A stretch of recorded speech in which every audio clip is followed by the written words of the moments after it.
إن الحمد لله نحمده ونستعينه ونستغفره ونعوذ بالله من شرور أنفسنا ومن سيئات أعمالنا من يهده الله فلا مضل له ومن يضلل فلا هادي له وأشهد أن لا إله إلا الله وحده لا شريك له وأشهد أن محمدا عبده ورسوله أما بعد فإن خير الحديث كتاب الله وخير الهدي هدي محمد صلى الله عليه وعلى آله وسلم وشر الأمور محدثاتها وكل محدثة بدعة وكل بدعة ضلالة وكل ضلالة في النار. قال الله تبارك وتعالى هو الذي خلق لكم ما في الأرض جميعا وقال النبي صلى الله عليه وسلم احرص على ما ينفعك رواہ مسلم. قابل قدر قابل احترام صدر اجلاس فضیلۃ الشیخ الدکتور ظہیر احمد عبد الاحد حفظہ اللہ، اس مجلس کے ناظم و امیر کارواں فضیلۃ الشیخ منصور احمد مدنی حفظہ اللہ، اس بزم میں موجود موقر علماء کرام، ذمہ داران، قریب و بعید سے آئے ہوئے میرے محترم دینی بھائیوں، نوجوان ساتھیوں اور دور سے سننے والی ماں بہنوں، جیسا کہ ابھی بطور مقدمہ اور تمہید کے آپ نے موبائل فون کے بارے میں بہت ساری باتیں سنیں جو اس موضوع کو ہمارے لیے سمجھنے میں آسانی پیدا کرتی ہیں اور گویا کہ پوری گفتگو کا ایک خلاصہ وہ ہے. اللہ رب العالمین نے قرآن کریم میں سورۃ البقرہ میں فرمایا هو الذی خلق لکم ما فی الارض جمیعا، یہ اللہ ہی ہے جس نے ہمارے لیے زمین میں جو کچھ بھی ہے اسے پیدا کیا ہے. اس آیت سے بات معلوم ہوتی ہے کہ زمین میں جتنی بھی چیزیں ہیں ان میں اصل اباحت ہے. علماء نے اس آیت سے اور اس طرح کی دوسری آیات سے یہ قاعدہ اخذ کیا ہے کہ یہ ساری چیزیں ہمارے لیے پیدا کی گئی ہیں جو بھی زمین میں ہیں، اور اس سے معلوم ہوتا ہے کہ چیزوں میں اصل قاعدہ یہ ہے کہ ساری چیزیں ہمارے لیے حلال ہیں سوائے ان چیزوں کے جن کے حرام ہونے کا واضح بیان موجود ہو. اسی لیے اللہ تعالیٰ نے چیزوں کی تعیین نہیں کی یہ حلال یہ حلال یہ حلال، بلکہ ساری چیزیں تمہارے لیے پیدا کی گئی ہیں تمہارے فائدے کے لیے، تمہاری منفعت کے لیے. بلکہ جب جنت میں اللہ تعالیٰ نے انسان کو بسایا اور اس کے ساتھ اس کا جوڑا بنایا تو اس وقت میں بھی اللہ تعالیٰ نے خاص انداز اختیار کیا. اللہ تعالیٰ نے فرمایا وَقُلْنَا يَا آدَمُ اسْكُنْ أَنْتَ وَزَوْجُكَ الْجَنَّةَ وَكُلَا مِنْهَا رَغَدًا حَيْثُ شِئْتُمَا وَلَا تَقْرَبَا هَٰذِهِ الشَّجَرَةَ فَتَكُونَا مِنَ الظَّالِمِينَ. ہم نے کہا اے آدم تم رہو اس جنت میں، تم اور تمہاری بیوی، اور اس میں سے کھاؤ جہاں سے تمہارا جی چاہے سیر ہو کر، لیکن اس ایک پیڑ کے قریب مت جانا ورنہ تم ظالموں میں سے ہو جاؤ گے. اللہ تعالیٰ نے منع والے پیڑ کی تعیین کر دی، لیکن دوسرے پیڑ تھے اور غذا کے ذرائع وسائل تھے جہاں سے ان کو کھانا تھا، اللہ تعالیٰ نے ایک ایک کا نام لے کے بیان نہیں کیا، لیکن جو منع تھا بالتعیین بتا دیا یہ منع ہے. اس سے علماء نے یہ قاعدہ لیا ہے کہ حلال کے بارے میں اصل یہ ہے، چیزوں کے بارے میں اصل یہ ہے کہ تمام چیزوں میں اصل حلت ہے، اباحت ہے، سب حلال ہے سوائے اس کے جسے منع کر دیا گیا. ہاں عبادات کا قاعدہ اس کے برعکس ہے. عبادات میں قاعدہ یہ ہے کہ ساری چیزیں منع ہیں سوائے ان چیزوں کے جن کی تعلیم دی گئی ہے. اپنے دل سے کوئی عبادت نہیں کر سکتے ہیں۔ عبادت کا طریقہ، عبادات کی تعین اللہ اور اس کے رسول کی طرف سے ہوگی صلی اللہ علیہ وسلم۔ اسی لیے اللہ کے نبی صلی اللہ علیہ وسلم نے خود فرمایا من عمل عملا لیس علیہ امرنا فہو رد، جو کوئی ایسا عمل کرے جس کے کرنے کا ہم نے حکم نہیں دیا وہ رد ہو جائے گا۔ معلوم ہوا کہ جو بھی کرنا ہے وہ پہلے سے بتایا ہوا ہونا چاہیے، اس کا حکم ہونا چاہیے، چاہے وہ امر ایجاب ہو یا امر استحباب ہو، چاہے تأکید کے طور پر لازم ہونے کے اعتبار سے حکم دیا گیا ہو یا ترغیب کے طور پر حکم دیا گیا ہے، جیسے تہجد کا حکم ہے۔ تو یہاں یہ بات جاننی ضروری ہے کہ چیزوں میں اصل چیز یہ ہے کہ ہر چیز جائز ہے، جس الا یہ کہ وہ چیزیں جن کے بارے میں منع کیا گیا ہو۔ پھر حدیث میں ہم دیکھتے ہیں کہ اللہ کے نبی صلی اللہ علیہ وسلم نے ایک اور قاعدہ بیان کیا، جس سے معلوم ہوتا ہے کہ انسان کو ایسی چیزوں کی حرص کرنا چاہیے، طلب کرنا چاہیے جن میں اس کی منفعت ہو۔ اسی لیے آپ نے فرمایا احرص علی ما ینفعک، اس چیز کی تمنا کر یا حرص کر، چاہت کر جو تیرے لیے فائدہ مند ہو، جس کا فائدہ غالب ہو، اس کی حرص کرنے کی آپ نے خود تلقین کی۔ معلوم ہے کہ ایسی چیزیں جن میں فائدہ بالکل غالب اور واضح ہے، آدمی کو کوشش کرنا چاہیے، خصوصاً جب کہ اس کا اپنا ذاتی فائدہ اس سے جڑا ہو یا کسی اور کا جو اس کے متعلقین میں سے ہو، ایسی چیزیں حاصل کریں۔ کھانا پینا یا اسی طرح سے دنیوی ٹیکنالوجی، سواریاں، گھر کی راحت کی چیزیں، پنکھا ہو یا اسی طرح سے اے سی ہو یا اسی طرح سے گھر میں روشنی وغیرہ کے سارے اسباب ہیں جن میں انسان کی دنیوی یا دینی منفعت جڑی ہوئی ہے۔ حتیٰ کہ محض دنیوی منفعت ہو تب بھی اس کی اجازت ہے، الا یہ کہ وہ دینی منفعت کے لیے نقصان والی ہو، آخرت کے لیے نقصان پہنچانے والی ہو، دین کو ضرر پہنچانے والی ہو۔ ایسی چیز اگر دنیا کا فائدہ بظاہر اس میں ہے لیکن آخرت کا نقصان ہے تب بھی وہ منع ہوگا، جیسے ربا ہے، جیسے چوری ہے، کہ بظاہر دنیا میں اس کا فائدہ ہوتا ہے لیکن آخرت میں اس کا نقصان ہے، آدمی اللہ سے دور ہو جاتا ہے اور جہنم سے قریب۔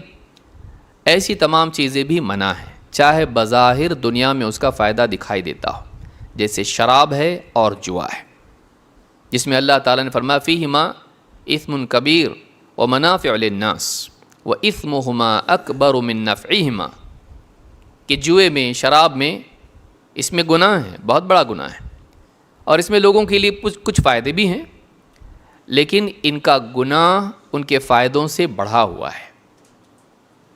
یہ نہیں کہا کہ ان کا نقصان ان کے فائدوں سے بڑھا ہوا ہے، نہیں، گناہ فائدوں سے بڑھا ہوا ہے، کہ اللہ کی طرف سے اگر ممانعت آ جائے اور اگر فائدہ بظاہر چیزوں میں دکھائی دیتا بھی ہو تب بھی ہم فائدے کو نہیں دیکھیں گے، اللہ کے منع کرنے کو دیکھیں گے۔ تو یہ قواعد قرآن و سنت میں ہمیں بتائے گئے ہیں۔ اس کے علاوہ اور قواعد ہیں جو چیزوں کے استعمال کے بارے میں ہمارے سامنے آتے ہیں۔ مثال کے طور پر اللہ کے نبی صلی اللہ علیہ وسلم کے زمانے میں ایک صاحب آیا اور پوچھا کہ روزے کی حالت میں آدمی بیوی کو بوسہ دے سکتا ہے، چوم سکتا ہے؟ آپ نے اجازت دی۔ کچھ دیر کے بعد ایک دوسرے صحابی آئے، وہی سوال پوچھا کہ روزے کی حالت میں انسان اپنی بیوی کو بوسہ دے سکتا ہے؟ آپ نے منع کیا۔ ایک کو اجازت دی، ایک کو منع کیا۔ صحابہ ایک دوسرے کو تعجب سے دیکھنے لگے، سوال ایک جواب الگ الگ اور بالکل متضاد، ہاں اور نہ، جائز اور منع۔ آپ نے فرمایا میں دیکھ رہا ہوں تم ایک دوسرے کو تعجب سے دیکھ رہے ہو، اور آپ نے فرمایا الشیخ یملک نفسہ، بوڑھا آدمی اپنے جذبات پر زیادہ قابو رکھ سکتا ہے۔ تو آپ نے عمر دراز کو اجازت دی، لیکن دوسرے جو تھے صحابی جنہوں نے پوچھا تھا وہی سوال، جوان تھے، قربت روزہ توڑنے کا ذریعہ بن سکتی ہے، مجامعت تک لے جا سکتی ہے، تو آپ نے ان کو اس سے ہی منع کیا کہ بیوی سے لپٹنا اور اس طرح کی چیزیں جوان کے لیے آپ نے اس کو منع کر دیا۔ تو ایک ہی چیز کبھی ایسا بھی ہو سکتا ہے کہ انسان کے معال کے اعتبار سے حال میں ایک کے لیے وہ ممنوع ہو اور ایک کے لیے جائز ہو، کہ ایک انسان کے لیے وہ چیز وہ صحیح استعمال کرنے کی وجہ سے، قابو رکھنے کی وجہ سے وہ چیز اس کے لیے جائز ہو، لیکن وہی چیز دوسرے کو فساد تک لے جا سکتی ہو تو سد ذریعہ کے طور پر اس کو اس سے روکا جا سکتا ہے۔ جیسے اللہ تعالیٰ نے اس پیڑ کے قریب جانے سے منع کیا تھا، پھل کھانے سے نہیں، اس لیے کہ اس کے قریب جانا پھل کھانے کا ذریعہ بنے گا۔ فَإِذَا أَكَلَ، اللہ نے کہا جب کھایا تب جا کر ان کی چھپانے کی جگہیں ظاہر ہوئی ہیں، تو شیطان نے ان کو کھانے پہ مجبور کیا۔ اللہ تعالیٰ نے قریب جانے سے منع کیا تھا، کیوں؟ اس لیے کہ قریب جانے کی وجہ سے کھانے کا دروازہ کھل سکتا ہے۔ تو سد ذریعہ کے طور پر بعض چیزیں بعض لوگوں کے لیے منع کی جا سکتی ہیں، ویسے ہی جیسے تنہائی میں ایک مرد اور ایک اجنبی عورت دونوں کا جمع ہونا منع ہے، اس لیے کہ وہ فواحش تک لے جا سکتا ہے، زنا تک لے جا سکتا ہے۔ ایسی کئی باتیں ہم کو قرآن و سنت میں ملیں گی جن سے معلوم ہوتا ہے کہ بعض چیزیں سد ذریعہ کے طور پر بھی بعض لوگوں کو اس سے روک دیا جاتا ہے۔ یہ قاعدے ہمارے ذہن میں ہونا چاہیے۔ جیسا کہ شیخ نے بتایا، موبائل فون ایک نعمت ہے، اور بلا شبہ یہ ایک نعمت ہے جس میں انسان کے بہت سارے فائدے چھپے ہوئے ہیں، دینی اعتبار سے بھی، دنیوی اعتبار سے بھی، لیکن انسان کا استعمال میں غلو کرنا اور اس کے استعمال میں شرعی حدوں کا لحاظ نہ رکھنا، یہ اس چیز کو اس کے لیے ضرر رساں بنا دیتی ہے۔ کہ موبائل فون نعمت ہے یا زحمت، جیسے شیخ نے کہا، یا عنوان میں آپ نے دیکھا موبائل فون کے فائدے اور نقصانات۔ فائدے رسمی طور پر ہم بیان کریں گے، اس لیے کہ شاید اس مجمع میں کوئی ہوگا جس کی جیب میں موبائل فون نہ ہو، اور بہت سوں کے ہاتھ میں بھی ہو سکتا ہے۔ تو موبائل فون کی ضرورت کو ہم سبھی جانتے ہیں، اس کو بتانے کی ضرورت نہیں کہ بھائی کوئی موبائل فون استعمال نہیں کر رہا ہے آج کل تو ذرا ترغیب دے کے استعمال کرنے کی لوگوں کو تلقین کریں، کسی خطبے میں ایسا نہیں ہوگا، اس لیے کہ سبھی اس کو استعمال کر رہے ہیں، اس سے فائدہ اٹھا رہے ہیں، اور واقعی مفید ہے انسان کی زندگی میں۔ یہی وہ موبائل فون ہے جس کے ذریعے آدمی نماز کے اوقات معلوم کر لیتا ہے، اس دور میں قبلے کی سمت معلوم کرتا ہے اگر سفر میں ہے، علماء کے دروس سنتا ہے، لائیو ہوں یا ڈاؤن لوڈ کر کے سنتا ہے، یا اس کو یوٹیوب وغیرہ پر سنتا ہے۔ اسی طرح سے کتابیں PDF کی شکل میں اس میں ہوتی ہیں، کئی اپلیکیشنز ہیں، اذکار سے متعلق ہوں، قرآن آدمی اس میں پڑھتا ہے۔ سفر حضر میں مصحف لے کے وہ جا نہیں سکتا ہے، کہیں ہر جگہ گھوم نہیں سکتا ہے، آفس ہے، گھر ہے، جیسے بھی اس کو وقت ملتا ہے قرآن کا مصحف اس میں اوپن کر کے، اپلیکیشن اوپن کر کے اس کو پڑھتا ہے۔ بہت سارے لوگوں کو دعائیں یاد نہیں ہوتی ہیں، صبح شام کے اذکار سے لے کے بہت سارے اذکار، اپلیکیشنز ایسی آتی ہیں، آدمی اس میں کھول کے اس میں برابر اپنی دعائیں بر وقت پڑھتا رہتا ہے۔ اس کے علاوہ بھی بہت ساری اپلیکیشنز آتی ہیں جن میں انسان تحقیق کر کے دین کی باتیں معلوم کر سکتا ہے، جو معتبر ذرائع سے ہم کو ملتی ہیں۔ بلکہ اسی فون کے ذریعے سے آدمی رات دن میں جو بھی مسائل اس کی زندگی میں پیش آتے ہیں، نکاح ہو، طلاق ہو، زندگی موت کے معاملات ہوں، جنازے کے احکام ہوں، اور اس طرح سے میراث سے لے کے سارے احکام کے بارے میں علماء سے براہ راست، دور کے علماء سے، دوسرے ملک کے علماء سے بھی، بڑے بڑے علماء سے بھی رابطہ قائم کر کے ان سے دینی مسائل پوچھتا ہے، کبھی عقیدے کے، کبھی احکام کے، کبھی کسی اور معاملے میں۔ بر وقت آدمی دور کے علماء سے فوری طور پر آج کے حال کے بارے میں پوچھ سکتا ہے، جبکہ پہلے زمانے میں ممکن نہیں تھا۔ خط لکھیں گے، خط جائے گا، پھر سوال پڑھیں گے، اس کے بعد جواب لکھیں گے، پھر خط آئے گا، کئی دن نکل چکے ہوں گے، تب تک ہو سکتا ہے معاملہ ختم ہو جائے۔ لیکن آج یہاں وفات ہوئی اور کچھ معلوم کرنا ہے، فوراً معلوم کر سکتا ہے آدمی کسی بھی عالم سے، اس تک جانا ضروری نہیں ہے۔ ایک بہت بڑی نعمت ہے جس کے ذریعے سے بہت سارے دینی مسائل انسان کے حل ہوتے ہیں، حتیٰ کہ زندگی کے اور مسائل بھی انسان کے ہیں۔ آدمی رشتہ داروں سے رشتے جوڑتا ہے، دوسرے ملکوں میں، دوسرے گاؤں دیہات میں ہمارے رشتہ دار رہتے ہیں، ہر ایک کے پاس ہم جا نہیں سکتے ہیں، خیر خبر آدمی لیتا رہتا ہے، سلام کلام ہوتا رہتا ہے، محبتیں باقی رہتی ہیں۔ سفر میں جاتا ہے، بیوی بچوں کے حال احوال معلوم کر سکتا ہے اور رہنمائی دیتا رہتا ہے، کوئی بیمار ہے، کوئی پریشان ہے، کوئی ایکسیڈنٹ ہو گیا، کبھی تعلیم کا مسئلہ ہے، آدمی لوگوں کو، گھر والوں کو رہنمائی دے سکتا ہے، اس کا دور ہونا اس کے لیے بالکل اس کے نہ ہونے کے برابر نہیں ہوتا ہے، وہ دور ہونے کے باوجود بھی گویا کہ خاندان کے ساتھ میں ہوتا ہے۔ تجارت کے اعتبار سے آپ دیکھیے، آدمی گھر بیٹھے چیزیں خرید سکتا ہے۔ پہلے زمانے میں آدمی کو بازاروں میں جانا پڑتا تھا، اب آدمی گھر بیٹھے چیزیں اپنی ضرورت کی منگا سکتا ہے، دوسرے ملکوں سے منگوا سکتا ہے۔ تاجر اپنی چیزوں کو بیچ سکتا ہے آسانی کے ساتھ، تفصیلات کے لیے ہر بار اس کو جانے کی ضرورت نہیں پڑتی ہے، واٹس ایپ وغیرہ کے ذریعے سے کئی تاجر اپنی تجارتیں کرتے ہیں۔ پیسوں کا لینا دینا، آدمی کو پہلے بینکس وغیرہ میں جانا پڑتا تھا پیسے نکالنے کے لیے اور ڈالنے کے لیے، آج آدمی گھر بیٹھے خریداری کر سکتا ہے، اس کا وقت بچ جاتا ہے، وہ وقت بیوی بچوں کے ساتھ میں، اپنی عبادات میں اور اپنی دوسری ضرورتوں میں وہ آدمی لگا سکتا ہے۔ اگر ہم ایک کے پیچھے ایک بیان کرنا شروع کر دیں، بہت ساری باتیں اس میں، تعلیمی آپ دیکھیے معاملات، اسکولیں، کالجز، تعلیمی اعتبار سے کئی معاملات ان کے آسان ہوتے، بچوں کے ہوم ورک سے لے کر، اور اسی طرح سے بچوں کی اطلاع دینے کے اعتبار سے کئی اپلیکیشن ہوتے ہیں جو موبائل فون میں ہوتے ہیں۔ بچہ اسکول پہنچا نہیں پہنچا، اٹینڈنس برابر اس کو ماں باپ کو ملتی رہتی ہے، فوری طور پر آدمی پہنچ سکتا ہے اگر کوئی حادثہ ہو یا کچھ مسائل ہوں تو۔ کسی کی موت کی خبر دینا ہے، کسی کی بیماری کی خبر دینا ہے، فوری طور پر منتشر ہو جاتی ہے اور لوگ جنازے میں پہنچ پاتے ہیں۔ پہلے ایسا نہیں تھا، ایک میسج ہزاروں لوگوں کو جمع کرنے کا ذریعہ بنتا ہے۔ حادثات کی خبریں، مدد کے اعتبار سے خبریں، بہت ساری چیزیں آسانیاں ہو جاتی ہیں امت کے لیے دین و دنیا کے معاملات میں۔ تو اس اعتبار سے بلا شبہ یہ ایک بہت بڑی نعمت ہے۔ بلکہ انفرادی سطح پر اگر آپ دیکھیں تو آدمی بیمار ہے، ایسے اپلیکیشنس ہیں، ایسی ڈیوائسز ہیں، چاہے وہ واچ کے طور پر ملتی ہو یا موبائل فون کے طور پر، آدمی کا بی پی ہے، ہارٹ ریٹ ہے اور اس طرح کی جتنی میڈیکل چیزیں ہیں، آسانی سے آدمی کو بر وقت معلوم ہوتا ہے۔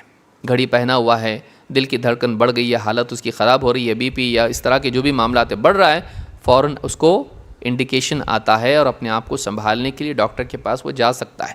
بڑے بڑے حادثات ٹل سکتے ہیں اللہ کے اذن سے۔ کتنے فائدے ہم شمار کریں، اس میں بلا شبہ فائدے ہیں اور اس کے اپنے نقصانات ہیں جن کو ہم کو آج دیکھنا ہے۔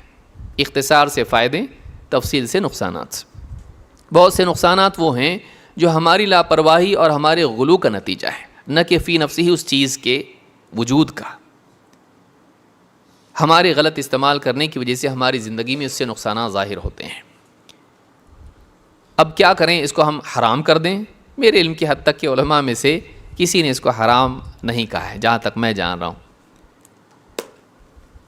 بعض اوقات ایک چیز میں منفی پہلو بھی ہوتا ہے، لیکن وہ اتنی ضروری بن جاتی ہے، انسانی زندگی سے اس کا تعلق اتنا زیادہ ہوتا ہے کہ اس کے ترک میں حرج ہو سکتا ہے، تو ایسی صورت میں انسان کے لیے اس چیز کی گنجائش ہوتی ہے، بلکہ بعض اوقات تاکید بھی ہو سکتی ہے۔ آپ دیکھیے ساری جگہوں میں سب سے بدترین جگہیں بازار کو کہا گیا ہے، لیکن ان کے بدترین ہونے کی وجہ سے ان کو حرام نہیں کیا گیا کہ بازار میں مت جاؤ۔ بازار کے بارے میں ساری جگہوں میں سب سے بہترین جگہ مساجد ہیں، خیر البقاع ہے وہ، لیکن بدترین جگہیں کیا ہیں؟ بازار۔ لیکن آپ دیکھیں کہ بازار میں جانے سے منع نہیں کیا گیا، حتیٰ کہ نبی صلی اللہ علیہ وسلم کے زمانے میں بھی بازار تھا، کیونکہ اگر یہ نہ ہو تو انسان کی دنیاوی زندگی میں حرج واقع ہو جائے گا، اس کی بقا کے لیے مسائل پیدا ہو جائیں گے، غذا کے اعتبار سے اور ضروریات کے اعتبار سے، دواؤں کے اعتبار سے۔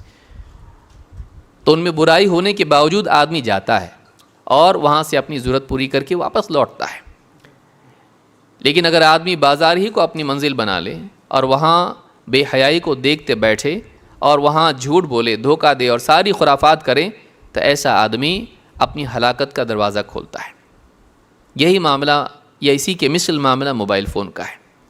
بلا شبہ اس میں فائدے ہیں، لیکن اگر ہم اس کو اس کی حدود میں استعمال نہ کریں اور ہم اس کے غلام بن جائیں اس کو خرید کر۔ پہلے زمانے میں ہوتا ہے تھا، آدمی غلام خریدتا تھا، غلام اس کے تابع ہوتا تھا۔ آج ایک نیا دور آیا ہے کہ آدمی موبائل فون خریدتا ہے لیکن موبائل فون اس کا مالک بن جاتا ہے، خریدا ہوا مالک۔ پہلے خریدے ہوئے غلام ہوتے تھے، آج خریدا ہوا مالک ہے۔ خریدنے کے بعد سے لے کر پھر اس کے بعد ہمیشہ شاید جب تک کہ ہوش نہ آئے، سنبھلے نہیں آدمی، اس کو غیرت نہ آئے دینی اعتبار سے، نصیحت کرنے والے کی نصیحت وہ مانے نہیں، ہمیشہ کے لیے غلام بن جاتا اس کا. جب بھی اس کی آواز آتی فوراً اس کی طرف متوجہ ہوتا ہے، بلکہ اتنا اہتمام کرتا ہے کہ میری کالر ٹون الگ ہونا چاہیے تاکہ پہچانا جاؤں کہ یہ میرا ہے، یہ میرے فون کا رنگ بج رہا ہے، تاکہ کہیں ایک جیسی آوازیں ہونے کی وجہ سے میں اپنے فون کو رنگ ہو رہا اور معلوم نہ پڑے. مجھے معلوم ہونا چاہیے، کوئی رنگ مس نہیں ہونا چاہیے. اس لیے آدمی کیا کرتا ہے، اپنی یونیک کالر ٹون رکھتا ہے تاکہ اس کے ذریعے سے اس کو رنگ ٹون رکھتا ہے تاکہ اس کو معلوم پڑے کہ میرا ہی فون بج رہا ہے، رہ نہ جائے، چھوٹ نہ جائے. موبائل فون کی نعمت زحمت کب بنتی ہے اور اس کے غلط استعمال سے ہماری زندگی میں کیا منفی اثرات پیدا ہو رہے ہیں، کیا برے نتائج اس کے سامنے آ رہے ہیں. اگر یہ ہم سامنے رکھیں، بہت ممکن ہے کہ اس کے استعمال کے بارے میں ہم سوچیں اور اپنی حدیں یاد رکھیں، کچھ ضابطہ، قاعدہ، اصول اپنی زندگی میں بنائیں تاکہ یہ ہماری زندگی برباد کرنے کا ذریعہ نہ بنے. شیخ نے جسے اپنی ابتدائی گفتگو میں تمہید میں کہا کہ کئیوں نکاح اس سے برباد ہو گئے ہیں. یقیناً ایسا ہوا ہے اور بہت زیادہ ایسا ہوا ہے، اور اس سے آگے کے بھی نقصانات ہوئے ہیں، عقیدے کے نقصانات ہوئے ہیں. آدمی اسلام سے پھر کر مرتد ہوا ہے، ایسے بھی نقصانات ہوئے ہیں کہ آدمی کی دنیا نہیں، اس کی گھر کی زندگی نہیں بلکہ آخرت بھی برباد ہو گئی. لہٰذا اس بارے میں ہم کو کیا کرنا چاہیے یہ جاننا ضروری ہے، اور کیا نہیں کرنا چاہیے یہ جاننا بھی ضروری ہے. لیکن اس کے لیے بنیادی باتیں کیا ہے کہ موبائل فون ہماری زندگی میں کہاں ڈیمیج کر رہا ہے، کہاں کہاں وہ ہماری زندگی کو خراب کر رہا ہے، کن پہلوؤں میں عیب پیدا ہو رہا ہے، یہ جاننا ضروری ہے تاکہ پھر ان ناحیوں سے ہم اصلاح کی فکر کریں اور اپنا جائزہ لیں کہ کہیں میری زندگی میں بھی تو یہ نہیں ہو رہا ہے. سب سے پہلی چیز اگر دیکھی جائے جو موبائل فون کے نقصانات میں سے ہمارے غلط استعمال کی وجہ سے، وہ فضول کاموں میں مشغول ہونا اور اپنے اوقات کو اور علم نافع کو برباد کرنا. ایک آدمی پورا وقت موبائل فون میں لگا رہا ہے زیادہ سے زیادہ، اور فضولیات میں اپنے آپ کو مشغول کر رہا ہے، جبکہ اس کے پاس موقع تھا کہ اسی وقت کو وہ دینی اعتبار سے اچھے نفع بخش علم میں یا اچھے اعمال میں لگائے، لیکن وہ اپنے وقت کو فضول میں لگا رہا ہے. اللہ کے نبی صلی اللہ علیہ وسلم کی معروف حدیث ہے، نعمتان مغبون فیہما کثیر من الناس الصحۃ والفراغ. دو نعمتیں ہیں، ان دو نعمتوں کے بارے میں بہت سے لوگ دھوکے کا شکار ہیں، خسارے میں ہیں. یہ دو نعمتیں کیا ہیں؟ صحت مندی اور فراغت. دوران درس تقسیم نہ کریں، دوران درس تقسیم نہ کریں. آدھی بات کچھ سنیں گے، آدھی بات کچھ اور سنیں گے، چائے پیتے پیتے کچھ اور گھر کو لے کے جائیں گے. جس انہماک سے آپ سن رہے ہیں میں چاہتا ہوں کہ ایسے ہی آپ سنتے رہیں. اللہ تعالیٰ برکت دے آپ کو. اور اتنوں کو دینے میں کچھ کو نہیں بھی ملے گی تو پھر شکایت پیدا ہو جائے گی، اور اتنا وقت نہیں ہے کہ خطاب ختم ہوتے ہوتے سب کو مل جائے. تو دو نعمتیں ہیں، صحت مندی اور فراغت. ان دو نعمتوں کو آدمی اگر برباد کر دے اور حاصل کچھ نہ ہو تو یہ خسارے میں ہے. اپنے اوقات کو آدمی ضائع کر دے. اب دیکھیے صبح سے شام تک آدمی استنجا خانہ میں گیا، واش روم میں گیا، باہر آ کے موبائل فون، بلکہ نیند کھلتے ہی سب سے پہلے کیا ہے، دائیں بائیں اندھیرے میں ہاتھ تلاش کرتا ہے اس کا، اور موبائل فون تلاش کر کے فوراً دیکھتا ہے کتنے میسیجز آئے ہیں. پھر میسیجز چیک کرنے کے بعد دیکھتا ہے آج کی نیوز کیا ہے، اور پھر کرتے کرتے کرتے آدھا ایک گھنٹہ اس کا اسی میں چلا جاتا ہے. واٹس ایپ، پھر اس کے بعد فیس بک میں عالمی حالات کا جائزہ امیر المؤمنین پورا لے رہے ہیں، اور پورا جائزہ لینے کے بعد پھر یوٹیوب بھی دیکھ لیتا ہے، پھر اور جو اس کے بس میں ہوتا ہے، انسٹاگرام جہاں تک اس کی پہنچ ہے، اس کی سلطنت کا دائرہ ہے، تو وہ ساری چیزیں دیکھ لیتا ہے. اور اٹھتے اٹھتے اس کو بستر سے باہر آتے آتے ہی بعض اوقات آدھا ایک گھنٹہ گزر جاتا ہے. پھر ہوش آتا ہے، ارے مجھے آفس جانا ہے، اور پھر جلدی جلدی تیار ہوتا ہے اور نکل جاتا ہے. پھر راستے میں اگر بس میں جا رہا ہے پھر جیب میں ہاتھ ڈالتا ہے، پھر موبائل فون نکال کے چیک کرتا رہتا ہے. وہ مطلوبہ چیزیں نہیں دیکھتا ہے, اس کو آفر کی ہوئی چیزیں دیکھتا ہے. وہ خود تلاش کر کے نہیں دیکھتا ہے. جو یوٹیوب اس کو دے رہا ہے سجیشنز دیکھ لیتا ہے, جو فیس بک اس کو دے رہا ہے دیکھ لیتا ہے, انسٹاگرام جو اس کو پیش کر رہا ہے دیکھ لیتا ہے. جو بھی اس کے سامنے آتا ہے اس کو چباتا نگلتا چلا جاتا ہے. اس کی سوچ کی غذا بنتی چلی جاتی ہیں چیزیں, باہر نہیں نکلتی, سب دیکھتا جاتا ہے. وقت بہت زیادہ اس میں ضائع ہو جاتا ہے. آفس میں آپ بیٹھیں, بلکہ آپ دیکھیے خطبوں میں پیچھے لوگ دیوار سے ٹیک لگا کے خطبہ یہاں چل رہا ہے جمعہ کا, عید کا نہیں, جمعہ کا خطبہ چل رہا ہے, یہ ٹاپک سنا ہوا ہے, ٹیک لگا کے پیچھے بیٹھا ہوا, جیب میں فوراً آدمی ہاتھ ڈال کے موبائل فون نکالتا ہے. جنازہ ابھی آیا نہیں ہے. ہمارا دوست کون ہے جو کبھی نہ نہیں بولتا ہے, ہمیشہ نئی نئی چیزیں لے کے پیش ہوتا ہے, فوراً جیب میں ہاتھ ڈالا موبائل فون. ڈاکٹر کے انتظار میں بیٹھے ہیں, فوراً موبائل فون. گھر میں کچھ سمجھ میں نہیں آ رہا ہے, مہمان ہیں, ان کے ساتھ بات کرتے کرتے اکتا گئے مہمان, یہ سب مل کے خاموشی کے ساتھ بالکل موبائل فون سے مناجات میں مشغول ہو جاتے ہیں.